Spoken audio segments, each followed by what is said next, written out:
안녕하세요, 여러분. 이번 시간엔 조선 후기를 정리해보는 활동지를 만들어 보기로 하겠습니다. 왕과 붕당 정치에 대해서 살펴보도록 하겠습니다. 이 안에는 3개의 사건이 있습니다.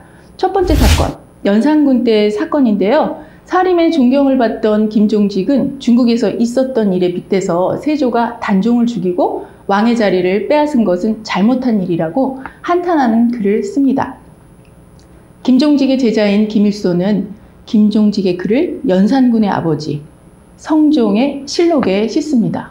이 사실을 알게 된 연산군은 이미 죽은 김종직의 무덤을 파서 다시 한번 목을 베고 그를 따르던 사림들을 죽여버립니다. 아버지인 성종과 할아버지 세조를 나쁜 왕으로 기록했다는 이유에서였죠.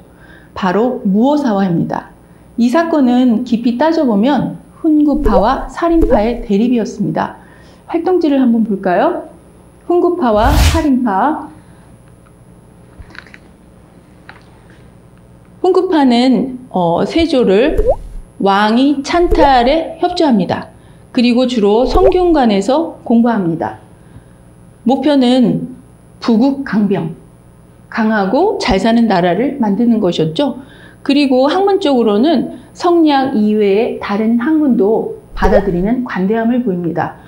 그에 비해 살인파는 성종 때 유교적 이상정치 실현, 그리고 대부분 서원에서 공부합니다.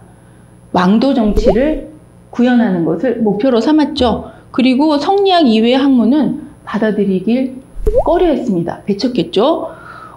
그러면 지금 훈구파는 왜 살인파, 즉 김종직의 글 사건을 연산군에게 말한 걸까요? 김종직이 미워서? 연산군에게 잘 보이려고? 예, 그 이유는 사림의 세력을 약하게 하기 위해서였죠. 두 번째 사건입니다. 사건 번호 1519. 1519년 김효년에 일어난 기묘한 사건입니다. 연산군을 몰아낸 훈구파의 도움으로 왕이 된 중종은 공신들의 눈치를 보느라 자유롭게 정치를 하기 힘들었습니다.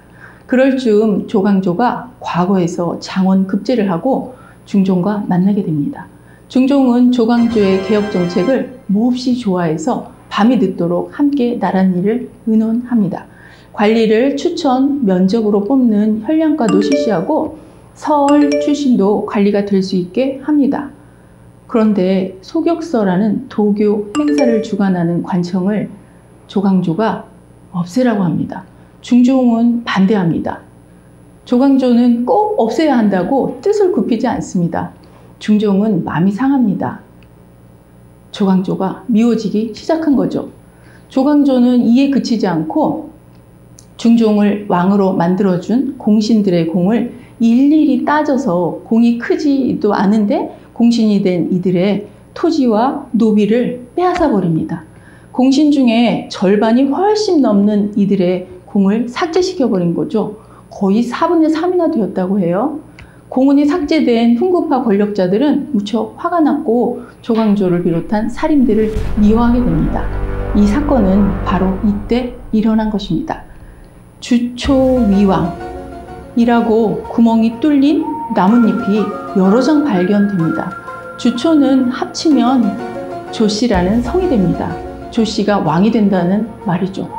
조광조가 왕이 된다는 하늘의 뜻? 그럼 중종은 왕자리에서 쫓겨난다는 거? 중종은 조광조와 그를 따르는 많은 살인들을 죽이거나 먼 곳으로 귀양 보냈습니다. 활동지를 한번 볼까요? 보시면 증거 물품은 뭘까요? 나뭇잎이죠. 주초위왕이라고 새겨진 여러 장의 나뭇잎. 그런데 나뭇잎은 진짜 하늘이 예언한 것일까요? 거기에 쓰여있는 글은 어떻게 된 걸까요? 비밀인데요. 나뭇잎에 꿀물로 글을 써서 벌레들이 갉아먹게 만든 것이랍니다. 이번 사건은 예법에 관한 사건입니다. 사건 번호 1659. 이 사건은 1차와 2차 사건이 있는데 승리한 편이 각각 다릅니다. 1차 사건은 효종 임금의 사망 때 발생합니다.